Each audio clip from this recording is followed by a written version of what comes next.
Fala pessoal, canal Fala DR aí, voltando para dar algumas dicas aí de execução penal. A intenção aqui, na verdade, é fazer um grande resumo sobre a execução penal e os direitos, né, aos quais o reeducando tem. Execução penal é uma área muito boa, muito tranquila de se trabalhar. Uma área rápida, uma área também para quem não tem tempo de ir, vir. Então, é uma área que eu indico a advogados iniciantes, não só advogados iniciantes, mas também advogados que não têm tanto tempo de ficar indo afora ou esse tipo de coisa. Primeiro eu vou me apresentar, Alejandro Barros, meu nome, sou advogado criminalista há uma década mais ou menos, fui defensor na área da execução penal, trabalhei estritamente ao sistema carcerário, trabalhando, atendendo os reeducandos ali que necessitavam de atendimento. Dando início, a gente tem que falar um pouco sobre um breve comentário, né, sobre a execução penal. A execução penal ela tem por objetivo de efetivar, disponibilizar sentenças, proporcionar condições harmônicas sociais para que essas sentenças sejam cumpridas, né?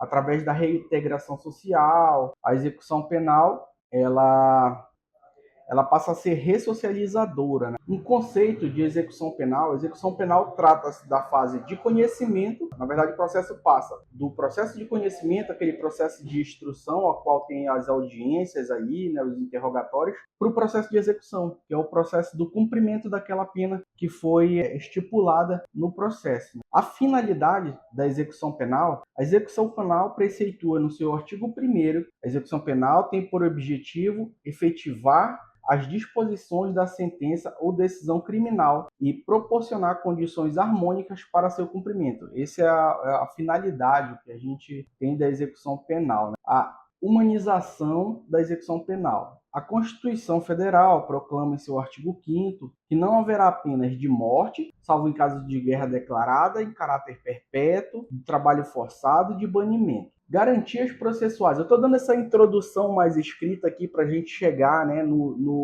na parte mais dos direitos dos reeducandos. Eu acho importante o advogado saber dessa parte introdutória, né? Então, essa aqui a gente lê um pouquinho aqui, mas a parte dos direitos, eu acredito, essa parte legislativa, eu acho que ela é pertinente e é importante que os advogados saibam dessa parte. Garantias processuais. Na execução da pena, todas as garantias constitucionais incidentes ao direito penal e processual penal devem ser observadas para assegurar o respeito aos direitos individuais do preso. Portanto, os condenados têm o direito à ampla defesa, ao contraditório, ao duplo grau de jurisdição, ao devido processo legal, a individualização da pena e a pena deve ser humanizada. E a retroatividade da lei mais benéfica.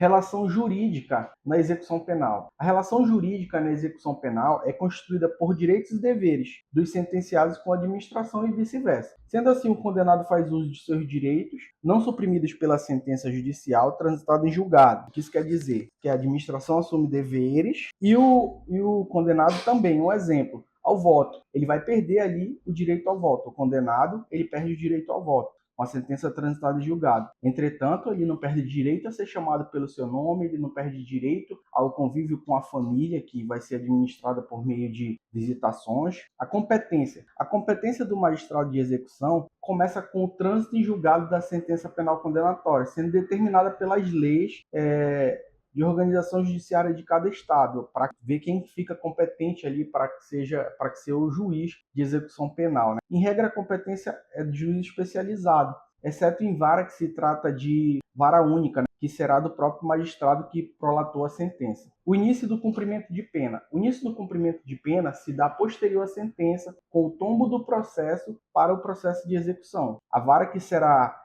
responsável pela fiscalização do cumprimento dessa pena, é que vai ser a vara de execução, né? Bom, aqui a gente entra já na questão mais prática da execução penal, né? O atendimento ao cliente. Assim, devemos entender que, em regra, claro que existem as exceções, mas aquele custodiado, aquele condenado, a gente sabe que a massa carcerária é uma massa carcerária mais humilde. Então a gente não vai, eu entendo, né? Na verdade, esse é o meu entender, que a gente não tem que ficar falando aquele juridiquês que ninguém entende, porque você está falando com uma pessoa mais humilde. E ele não vai saber esses termos jurídicos e coisa e tal. Então você explica conforme, claro, a lei, mas tenta sempre de uma forma deixar mais claro. No final do seu atendimento, pergunte: você entendeu, amigo? Você tem alguma dúvida? Não tem? Entendo que essa confiança ela é muito importante para o advogado cliente, porque nós estamos lidando com um direito muito sensível, que é o direito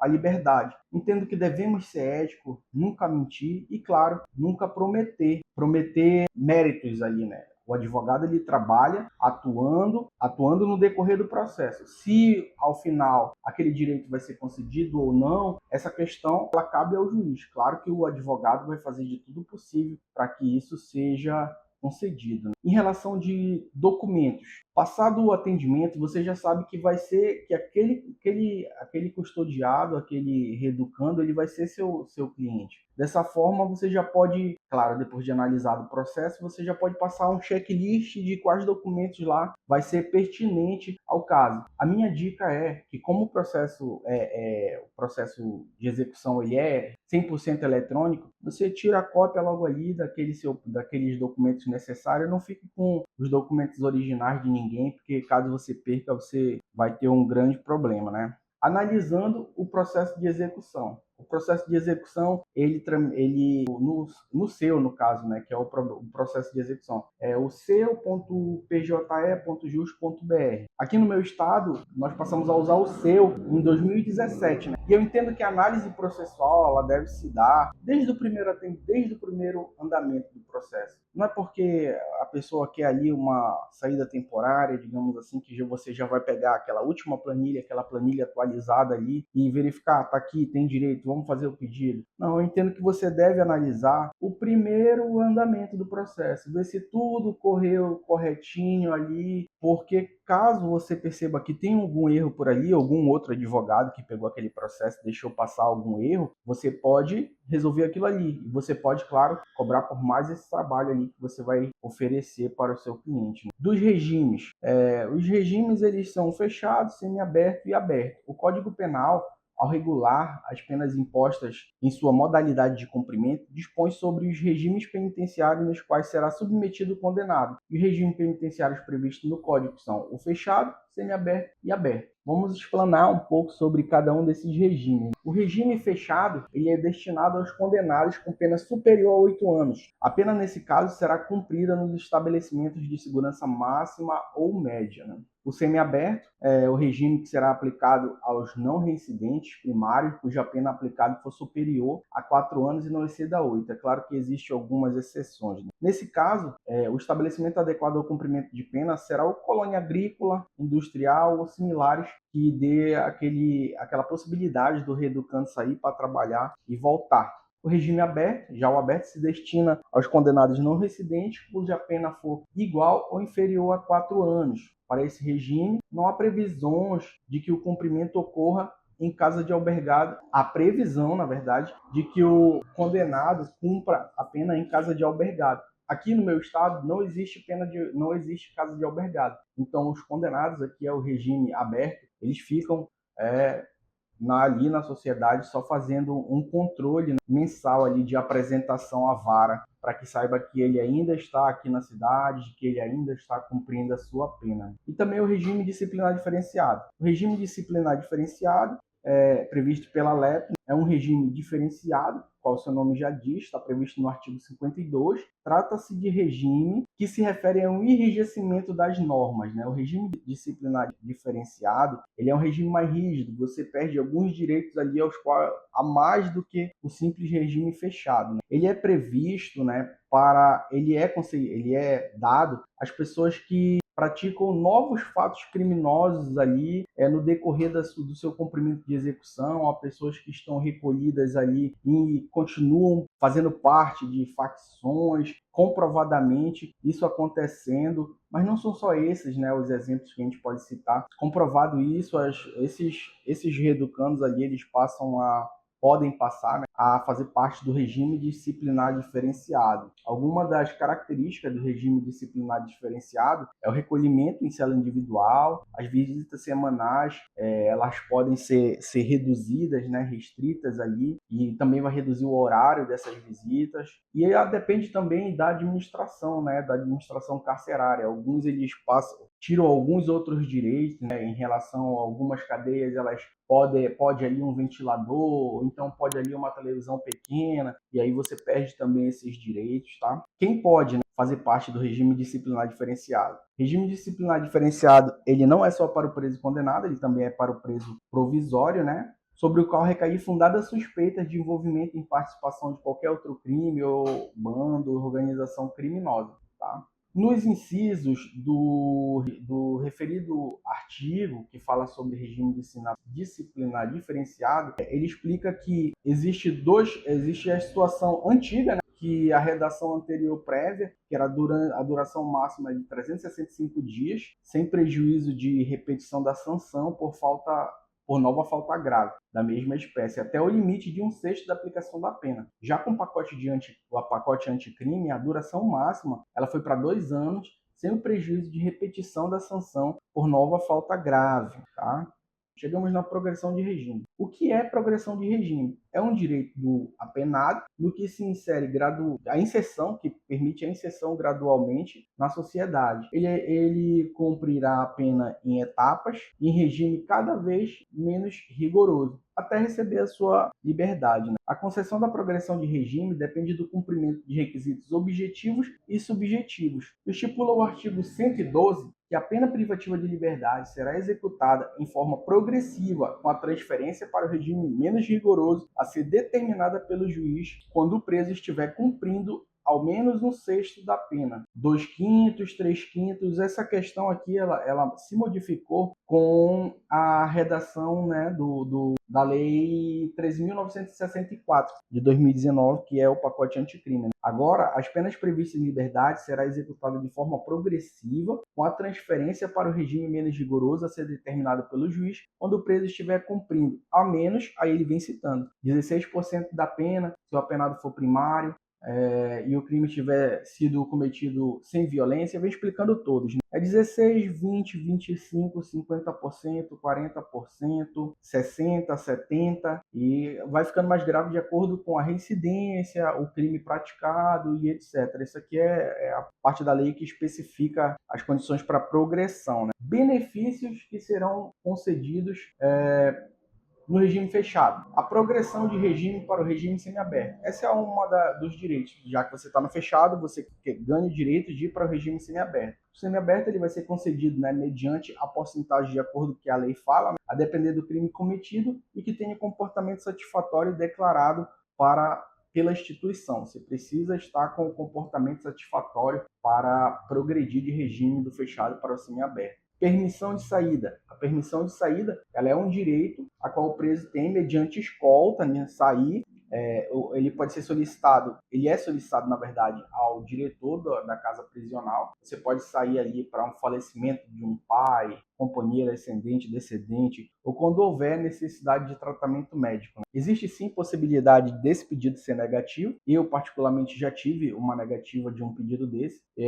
Mas era no caso, eram 2 irmãos, os 2 eram faccionados e líderes de facções. Então, a saída daquele local, a saída daqueles reeducandos para o velório que ia acontecer na casa da família, em uma casa, em um local que era um local arriscado ali, o Estado entendeu que eles não tinham condições, não só de garantir a segurança deles, como de garantir a segurança dos próprios moradores e próprios parentes que estavam ali naquele velório. E, no caso, o diretor do estabelecimento entendeu por bem esse indeferimento. Fizemos o pedido para o juiz de execução entendeu por bem também o não deferimento, fundamentado com a própria Secretaria de Segurança do Estado, afirmando que aquele local não conseguiria dar uma segurança para aqueles moradores ali, né? Ainda poderia ser questionado, mas aí isso daí já não tem tempo de fazer, né? É um velório ali, são 24 horas para que se resolva um pedido desse. Remissão de pena também é um direito ao qual o reeducando do regime fechado, né, vai ter direito. A remissão de pena consiste no resgate da reprimenda por trabalho ou estudo desenvolvida pelo condenado. A cada 3 dias de trabalho ou 12 horas de estudo se desconta um dia da pena. Trabalho e remissão estão intimamente vinculados, vez que é pelo trabalho que se adquire o direito à remissão. Você trabalha, é declarado aquele seu tempo de trabalho, é feito o cálculo e aquele cálculo é detraído na pena, né? Aqui é importante, se você tem algum reeducando, algum cliente que está fazendo essa remissão, e você acompanhar essa remissão e ver se de fato ela está sendo declarada e depende da pena ali, porque às vezes acontece do juiz, da vara lá, o gerente do processo não fazer essa declaração dessa remissão. Cartão de visita. A visitação, como eu disse, ela é um direito do reeducando. O reeducando receber a visita do seu familiar. Esse pedido aqui no meu estado ele é feito para o diretor do estabelecimento prisional, mas em falta, no caso aqui, nós temos um problema que o diretor, o estabelecimento prisional aqui, ele diz que você não pode trocar esse cartão de visita. Se você trocar essa mulher, essa visitante ali, você só vai poder tirar um novo cartão daqui a 1 ano. Só que isso a lei não diz. Então, o que acontece é que quando o familiar do reeducando tem esse indeferimento, a gente faz esse pedido para o juiz de execução, né, que é o fiscal da lei. Na falta ou num cometimento ali de alguma ilegalidade, algum abuso do diretor do sistema carcerário, a gente pode sim fazer esse pedido para o juiz de execução, porque ele é o competente de fiscalizar a execução, aquele cumprimento daquela pena, né? Os documentos necessários já vai depender de cada estado, né, de cada sistema carcerário. Aqui nós temos os nossos documentos que são necessários. No local, o advogado que for fazer esse pedido, o adequado é que ele vá primeiro no sistema carcerário verificar quais são os documentos necessários. A pessoa vai passar por uma entrevista, entre outras situações ali que depende da direção daquele sistema carcerário, como vai ser feito, né, essa triagem para que exista essa visita, essa concessão, né, dessa visita. Troca de pavilhão também é um direito, né, a qual o reeducando tem, depender do que teve algum problema ali naquele pavilhão, ele informa o chefe de segurança do sistema carcerário ali e diz, olha, estou tendo um problema ali, preciso mudar de pavilhão, entendeu? Deve ser considerado o regime que ele está. Ele vai poder ir de um pavilhão fechado para o outro fechado e assim, etc. O semiaberto trocar entre as celas e pavilhões ali dentro do regime que ele tiver, né? Trabalho interno. Trabalho interno, ele é um direito também do reeducando. O direito dele trabalhar, o direito dele estudar deve ser garantido pela direção daquela casa prisional. Também existem outras formas, o estudo por meio de leitura. Hoje em dia, a jurisprudência ela fala em alguma nesse sentido de que a leitura ali, a elaboração de resenhas também pode ser considerado. Aqui no nosso estado, o juiz de execução ele conhece, ele concede a permissão do estudo até o estudo, como é que chama aquele estudo online, né? EAD, né? Aqui ele estava sendo implementado essa questão desse estudo. Né? Detração. Detração é um direito que o reeducando tem. A detração ela é o pedido feito para o juiz de execução. E a detração é o pedido da retirada do tempo de pena cumprido antes da sentença. Um exemplo, ele fica preso provisório durante 6 meses. Quando ele for condenado, ele vai ser condenado a 8 anos. Desses 8 anos é descontado esse valor de 6 meses. Isso aqui, a questão dessa detração, ela é boa de se verificar logo no tombo do processo, porque lá você consegue ver o tanto que foi condenado na sentença e o tanto que está na carta guia de execução. Se não tiver com esse desconto ali, você pode já entender que está faltando fazer a detração dessa pena cumprida. Defesa do processo administrativo também é um direito do reeducando. O processo administrativo disciplinar que o reeducando pode sofrer no decorrer da sua pena. O que é o processo administrativo? O processo administrativo é quando o reeducando é pego com um celular, é pego com uma faca, descumpriu alguma ordem ali daquela casa prisional, distratou algum servidor público ali, a qual ele deveria respeitar. O respeito é mútuo, mas quem é punido quase sempre, né, pela questão desse desrespeito, é mais o reeducando do que o próprio servidor ali. Então, tem que ficar esperto para essa questão aí. E nesse PAD, ele, claro, é ofertado a ampla defesa ou contraditória, é um processo mesmo que é tido ali, que tem ali administrativo. E ele vai depois para o juiz de execução, né, se for o caso de falta grave. Né? Antecipação da progressão de regime. A antecipação da progressão de regime pode ser por motivo do reeducando ter muito tempo de trabalho para remir, ou no entendimento de que existe lotação naquele novo regime. Em relação a essa antecipação da progressão de regime, ela pode se dar no caso de o reeducando trabalhou ali e ficou ali 6 meses para remir. Não foi remido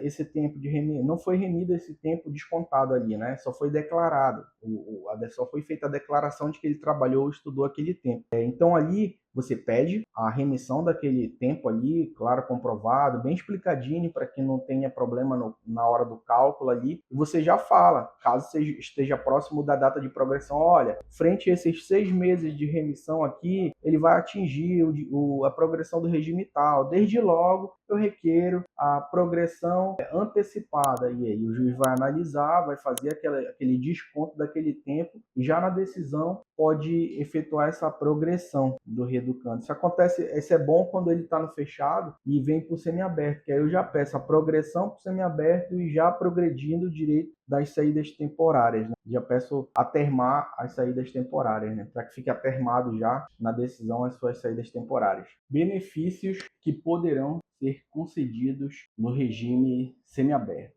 Primeira progressão, né, por óbvio, para o regime aberto. Aqui é a liberdade cantor. Aqui o reeducando já não vai precisar retornar para dormir no sistema carcerário. Aqui ele vai apenas ficar condicionado a algumas restrições a qual o juiz vai determinar ali, comparecimento mensal, restrição de horário, não poder ficar até X horas ali na rua, isso aí vai ficar condicionado ao juiz de execução. Saída temporária é outro direito que o reeducando tem, mas aqui a gente deve prestar atenção num detalhe que a mídia, né, não tem conhecimento legislativo, chama a saída temporária de indulto natalino, mas na verdade aqui são situações diferentes. O indulto, ele é aquele lá no final do ano, que é concedido mediante um decreto presidencial, preenchendo alguns requisitos, o reeducando se enquadra. Indulto e comutação sai junto nesse decreto. Aqui a gente está falando da saída temporária. A saída temporária está prescrita na LEP, né, na Lei de Execução, a qual o reeducando tem direito a sair 5 vezes no ano, mediante algumas condições, né, que antigamente era 1/5, 2/5, 3/5 do cumprimento da pena, cumulado com o comportamento favorável. Hoje é 60, 15, 30, 70% do cumprimento que faz, que esse é o requisito objetivo, né? O subjetivo, ele é o comportamento. E ela tem que ser concedida de 45 em 45 dias. Aqui uma coisa que é importante de se observar quando você estiver conversando com o seu cliente é em perguntar para ele, olha, você tem alguma data que você quer para o Dia dos Pais, quer para o Dia das Mães, seu aniversário, etc. Porque se você pedir uma data especial desse cliente for próxima da outra, antes desses 45 dias, ele vai ficar impedido de sair, porque ela precisa ser de 45 em 45 dias. Então você tem que observar essa questão aí quando for conversar com o seu cliente para saber qual a data, né, que ele quer ter esse direito concedido. Trabalho externo, que é o pedido feito, né, para que o reeducando possa trabalhar e retornar para o sistema carcerário. Alguns documentos são necessários, né? Aqui no meu estado, os documentos necessários, o comprovante de residência, declaração de residência, caso o comprovante de residência não seja no nome do reeducando, a carta de emprego declarando que ele tem aquela proposta de emprego, RG do empregador, dentre outros documentos. Isso aí vai depender da administração lá da casa prisional. Remissão também, ainda aqui, o reeducando ele vai remir com esse trabalho que ele está exercendo, né? E ele pode também cumular com o estudo, que no caso ele trabalharia pela parte da tarde e cumularia com o estudo na parte da noite, fazendo assim 2 remissões, né? Essa é uma forma de adiantar, né, esse processo dele. O livramento condicional, que consiste na antecipação da liberdade ao condenado, que cumpre pena privativa de liberdade, desde que cumprida determinadas condições, né? O livramento condicional é como se fosse um aberto, ele vai ficar na casa dele ali, mediante tais condições, né? E é atípico, né? Ele depende de que você preencha os requisitos ali que são determinados na lei lá. Permissão de saída. Permissão de saída. Depende da situação, a análise da permissão de saída é mais rápida que a saída temporária. A permissão de saída pode ser uma medida mais rápida para o reeducando que pretende sair para um exame, ou, um exemplo, sair para fazer alguma outra questão de banco, esse tipo de coisa. Ele vai sair mediante a escolta, é claro, para fazer o que ele tem que fazer ali, mas é mais rápido, porque ali você faz o pedido administrativo, né? Ele vai sair com a escolta, resolver o que tem que resolver e voltar. é diferente da saída temporária, mas a dependendo do caso, feita a análise pelo advogado e pelo reeducando ali que tiver com o seu advogado, ele vai ver qual é a melhor situação para ele. Estudo noturno é a questão que eu falei que pode ser cumulado com o trabalho externo, que ele vai sair para trabalhar, estudar pela parte da noite. O reeducando aqui no meu estado, que trabalha e estuda, ele está sendo concedido para ele um semiaberto harmonizado, que é um semiaberto que o reeducando vai ficar na casa dele mediante monitoramento. O juiz de execução daqui entende que ele não precisa retornar ali aquelas 23 horas ali no final do dia simplesmente para bater o horário ali, né? Extensão de horário em relação disso. O reeducando que trabalha, estuda durante a noite, é óbvio, ele vai estudar e vai ter que ter um horário para ele voltar para a casa dele, ou para ele voltar para o sistema carcerário. Mas se ele morar, estudar longe do sistema carcerário, a aula, digamos, acaba 10 horas, ele demora 1 hora e meia para chegar ali no sistema carcerário, ele precisa pedir a extensão dessa permissão de horário para estar na rua, porque digamos que ele foi concedida a progressão dele, mas ele está autorizado a retornar, para ele é concedido o direito a ele retornar às 8 horas, que seja o caso. Ele vai precisar pedir extensão de horário para estudar, e a depender de onde ele estude, ele tem que fazer esse cálculo e pedir para o juiz, olha, eu preciso de 1 hora a mais para poder, a mais do que esse meu curso aqui que está declarado para poder chegar no sistema carcerário. E isso também só pode ser pedido para o reeducando que estiver no regime aberto, porque se ele precisa trabalhar durante a noite ou estudar durante a noite, o reeducando que está no semiaberto, ele tem que preencher, ele tem que cumprir aquelas condições determinadas. E se ele está, digamos, obrigado a 8 horas da noite voltar para a casa dele, e ele está estudando ainda e for pego fora de horário, ele vai estar descumprindo a lei, vai ser levado para a delegacia, ali vai ser instruído, ali vai ser aberto um procedimento, né, porque ele está descumprindo a determinação judicial, e ele vai ter um PAD em aberto, ali, um processo administrativo em aberto, e corre risco de pegar uma regressão. Então é importante, né, explicar essa situação para os clientes. Pedido de domiciliar, a prisão domiciliar, aludida na lei de execução, pode ser concedida quando se tratar de condenado maior de 70, condenado cometido com doença grave, condenado com filho menor deficiente físico e condenado a gestante. É o que tem decidido o STJ.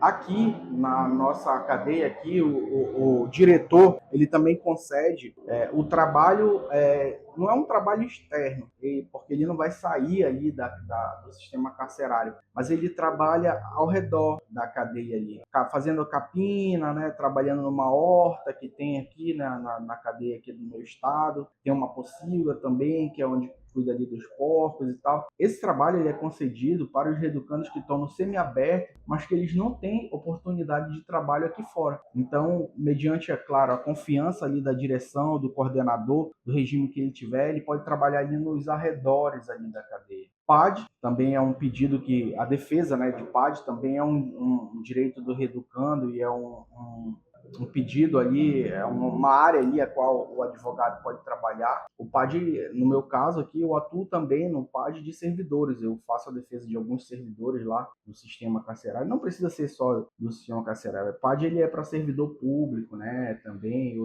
para ser professor, etc, né? Mas a minha área de atuação aqui ela é mais voltada para a parte da execução ali, tanto do reeducando quanto do servidor. E ele pode responder um PAD ali, o reeducando, ele entrar com objetos proibidos ali naquele retorno dele. Ele está falando do reeducando do semiaberto. Ali naquele retorno dele, ele entra com alguma coisa proibida, ele vai responder um PAD. O atraso no horário desse retorno dele também vai fazer com que ele responda um PAD, entre outros, né?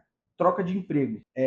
Pouco se fala, mas é importante. O reeducando ele não pode simplesmente, que estiver no semiaberto, simplesmente trocar de emprego. Ele precisa informar a administração ali que ele vai trocar de emprego, fazer essa formalidade, porque existe uma vistoria no trabalho dele. Então, se ele simplesmente troca de emprego ali e quando ele for procurado ele não for encontrado, ele certamente vai responder ali por um PAD, ou que sabe, esse PAD pode fazer com que ele tenha regressão. Chegando agora no regime aberto, como já disse, é o liberdade cantor, né? Aqui no regime aberto ainda se pode pedir a remissão, mas aqui a remissão ela já é limitada ao estudo. Você pode remir no regime aberto, mas apenas por estudo, né? Pois o trabalho ele já é meio que uma obrigação. Você tem que estar trabalhando ali, né? Claro, provendo sua renda ali, mostrando que você está se ressocializando, entendeu?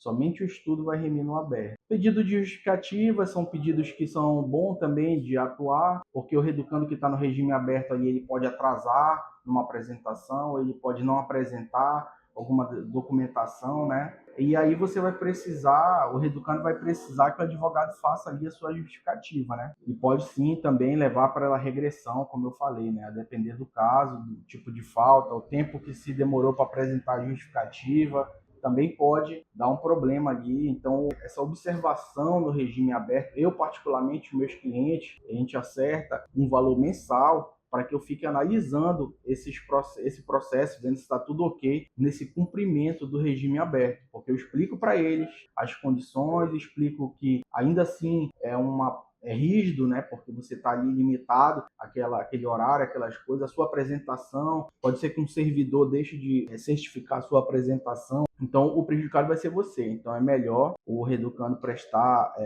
ficar, né, com o advogado tendo essa atuação mensalmente, para que não tenha, né, problema. E chegamos na extinção da pena. O fim da pena, em regra, o juiz de execução, por meio de gerente do processo, percebe que a pena chegou ao fim e deve ser declarada a extinção daquela pena. Mas algumas vezes o reeducando vai no regime aberto, assina isso, aquilo e passa batido. E aí é importante que se verifique ali que terminou aquela pena e fale: juiz, acabou aqui a pena, vamos decretar extinta aqui essa questão. Porque senão o educando vai acabar assinando lá por tempo. Eu já tive caso de um rapaz que assinou por mais de 5 meses, depois de ter acabado a pena dele, né? Em relação, esses foram os pedidos, né? Que ainda tem algumas outras questões que, caso alguém tenha dúvida aí, pode entrar em contato e a gente faz, né, esse esclarecimento, entendeu? E os direitos e deveres do preso, mas eu acredito que isso aí fica bem tranquilo de se verificar na lei, né? E acredito que eu tenha esclarecido um pouco sobre execução penal. Isso aí se tratou de um resumo, né? Um resumão de execução penal, sem adentrar muito nos detalhes aí, mas eu acredito que devo ajudar. É claro que a gente deve se aprofundar, né? Aqui a minha atuação ela é mais limitada à execução penal. A minha especialidade é execução penal. Então isso aqui que eu passei é um geralzão. Quem gostou aí, dê uma curtida aí, compartilha aí com os amigos, acadêmicos, advogados que tiverem interesse. E caso tenha passado batido alguma situação, algum detalhezinho aí, pode entrar em contato aí que a gente trata de esclarecer isso aí. Obrigado, viu, pessoal? O canal Fala DR aí, deixando mais um videozinho aí para ajudar os colegas. Forte abraço.